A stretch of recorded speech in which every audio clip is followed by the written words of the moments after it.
What's up, guys? So Blair Witch is the direct sequel to the 1999 classic, The Blair Witch Project. And in that film, if you hadn't seen it, it's revolves around three people that go into the woods that try to investigate the Blair Witch, the whole the myth and curse and everything that's in those woods and everything, and craziness ensues.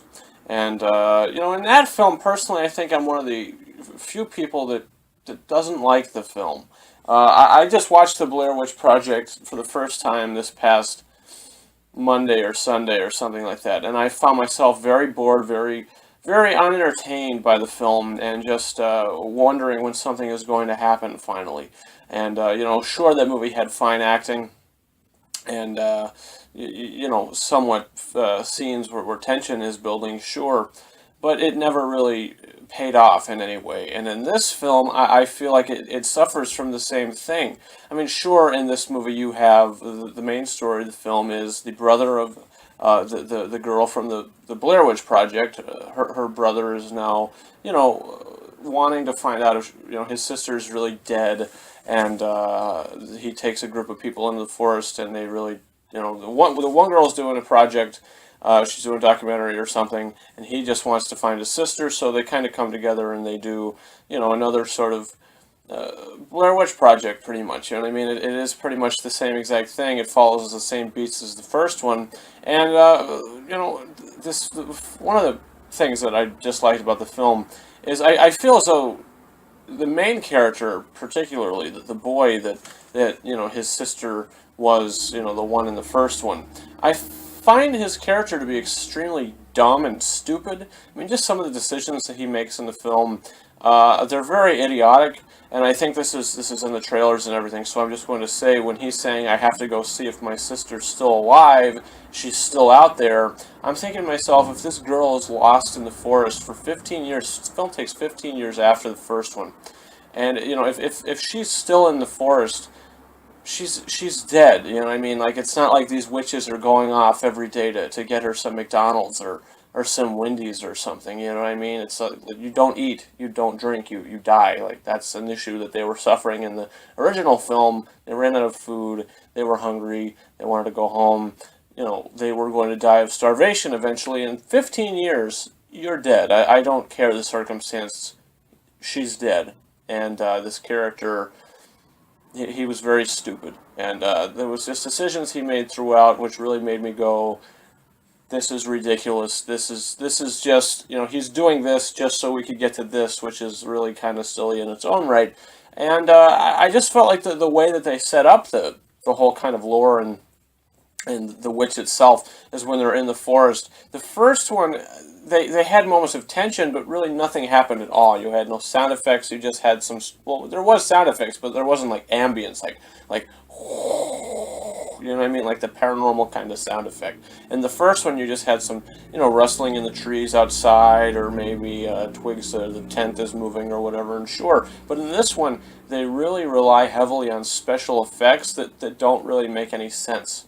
Like, they have a lot of paranormal sounds that are out in the forest. You know what I mean? And then it sounds like there's a giant walking through the forest at some points. And I'm thinking, I said to my friend, is that an animal? Like, it sounds pretty large. He goes, it sounds like a giant. You know what I mean? It sounds like there's this gigantic thing walking around the forest. So it leads me to believe, is there a paranormal entity helping the witch as well? None of that was really explained, so it was just kind of silly and kind of ridiculous, you know what I mean? Like, it was just, things happened and were unexplained. As they were in the first film, there was no explanation in this film. I felt like playing John Williams' score to the BFG every time I heard those loud sound effects going on outside, because, it probably would have made for a better film.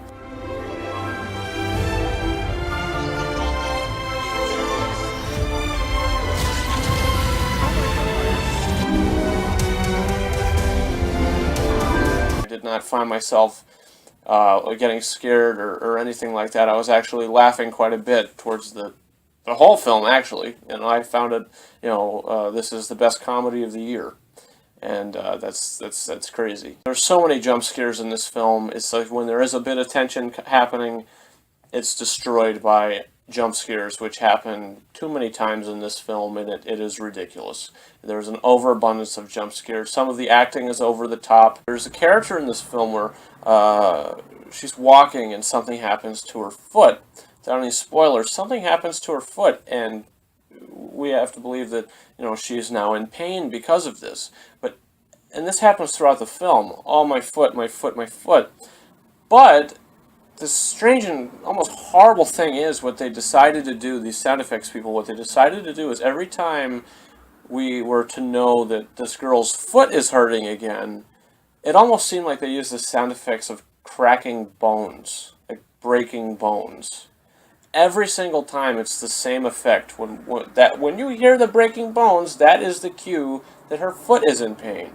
Now, if I get a cut on my foot or something, my foot doesn't go, you know what I mean? Like, it's just, the sound effects in this movie are awful. And I really think it was sort of a disgrace thinking about it anymore. I gave the first Blair Witch Project 1.5 out of 5 because, like I said, there are moments of tension without any real jump scares. There's, you know, actual moments of tension, not horror, but there's moments of tension and fine performances. In this one, you have mostly fine performances and somewhat moments of tension. I'm going to give this one a 1 out of 5 stars. I don't like either of the film. I just think the first one is better as a film itself. You know, it's all just a bunch of cliched horror that I've seen hundreds of times, and I'm really sick of it. I really am. But that's not saying anything bad, because this film has given, or this year has given us wonderful horror films. Also, guys, you can follow me on Facebook and Twitter. The links to those are in the description of this video, and you can also follow me on Snapchat at RyanKing72 and on Instagram at KingOfRises131. And guys, I just want to touch on Blu-ray unboxings. It's the only reason why I didn't post a Blu-ray unboxing for Captain America: Civil War this past Tuesday is because the Walmart I go to did not have the 3D copy, and I wasn't just going to buy the single disc Blu-ray. I wanted the one with a nice slipcover and everything. So I had to go up to Best Buy. I wasn't able to get there till last night to pick up the 3D copy of Civil War, so I will do a Blu-ray unboxing for that. The code is going to be given away. That's going to be up today as well, sometime after this video. Thank you very much for watching my review for Blair Witch. Over and out.